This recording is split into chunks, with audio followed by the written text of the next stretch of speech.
안녕하세요. 꼭 필요한 시니어 정보를 핵심만 간단하게 알려드리는 시니어 정보쇼입니다.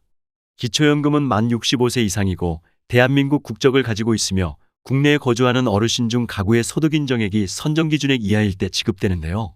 오늘은 1월 25일부터 새롭게 적용되는 2022년 기초연금 핵심 내용 7가지를 간단하게 소개해드리겠습니다.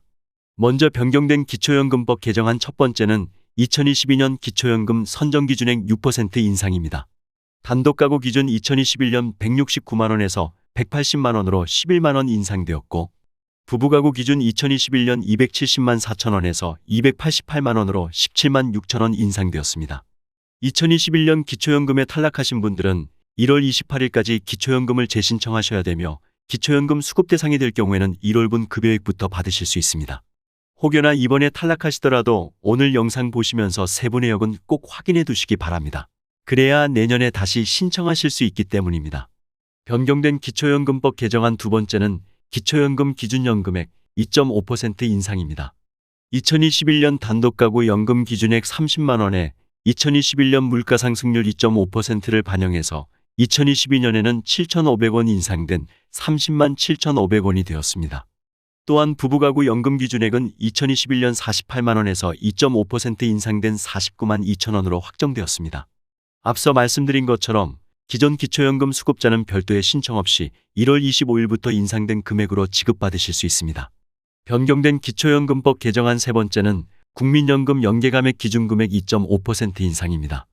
2021년 국민연금 연계감액의 기준금액은 기초연금 기준연금액 30만원의 150%인 45만원이었지만 2022년에는 기준연금액이 30만 7,500원으로 2.5% 인상되므로 국민연금 연계감액 기준금액도 46만 1,250원으로 인상됩니다.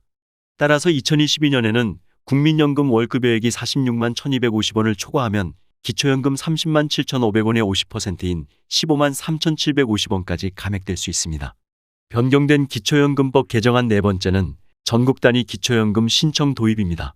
2022년 개정된 사회보장급여법 관련 규정에 따라 전국 주민센터 어디에서나 기초연금 신청 및 접수가 가능하게 되었습니다.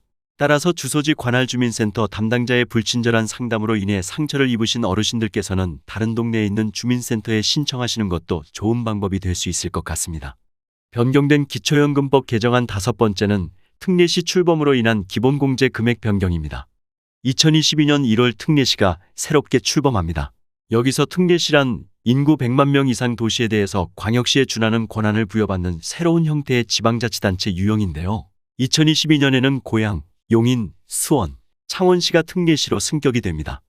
따라서 해당 특례시에 살고 계시는 분들의 경우 2021년에는 중소도시에 해당하는 지역별 기본공제 8,500만원을 일반재산에서 공제받을 수 있었는데 2022년부터는 특례시 기준 1억 3,500만원을 일반재산에서 공제받으실 수 있습니다.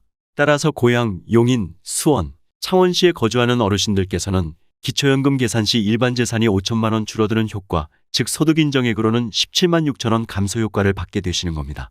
그렇게 되면 당연히 기초연금을 받을 수 있는 대상자가 늘어나겠죠. 변경된 기초연금법 개정안 여섯 번째는 기타 증여재산의 자연소비분 인상입니다. 기초연금의 재산에서 기타 증여재산이라는 것이 존재합니다. 기타 증여재산이란 기초연금 신청 전에 재산을 줄이기 위해 자녀에게 증여한 재산을 말하는데요. 2022년에는 증여한 재산에 대해서 단독가구 월 209만 7,351원, 부부가구 월 256만 540원을 자연소비분으로 공제해줍니다. 2021년 단독가구 월 199만원, 부부가구 월 244만원인 것을 감안하면 5% 정도 인상되었습니다. 변경된 기초연금법 개정안 일곱 번째는 근로소득 기본공제금액 5만원 인상입니다. 2021년 기준 근로소득의 기본공제액 98만원에서 2022년 103만원으로 기본공제액이 5만원 인상되었습니다. 예를 들어 근로소득이 200만원일 경우 2021년 기준 기본공제 98만원에 추가공제 30%까지 적용하면 71만 4천원이 소득평가액에 반영되었는데 2022년에는 기본공제 103만원으로 5만원 인상되었고 여기에 추가공제 30%를 적용하면 67만 9천원이 소득평가액에 반영됩니다. 71만 4천원과 67만 9천원의 차이는 3만 5천원이니까 이것을 재산으로 환산해보면 1,050만원의 차이이므로 작은 돈은 아닙니다. 따라서 작년에 근로소득이 많아서 기초연금 탈락하신 분들은 2022년 1월 28일까지 반드시 재신청하시기 바랍니다. 많은 분들이 아시다시피 기초연금은 신청하셔야 받으실 수 있습니다.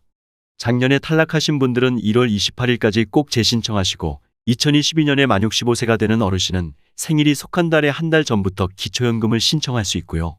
1957년생분들께서는 늦어도 만 65세 생일이 속한 달까지는 반드시 신청하셔야 불이익을 당하지 않습니다.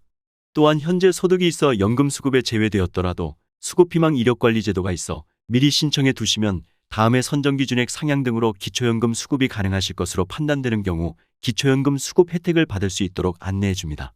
좋은 제도이니 알아두시면 좋을 것 같습니다. 오늘 내용 도움되셨나요? 도움되셨다면 구독, 좋아요, 공유 꼭 부탁드리고요. 저는 다음 영상에서 더욱더 유익한 내용으로 찾아오겠습니다. 끝까지 시청해 주셔서 감사합니다.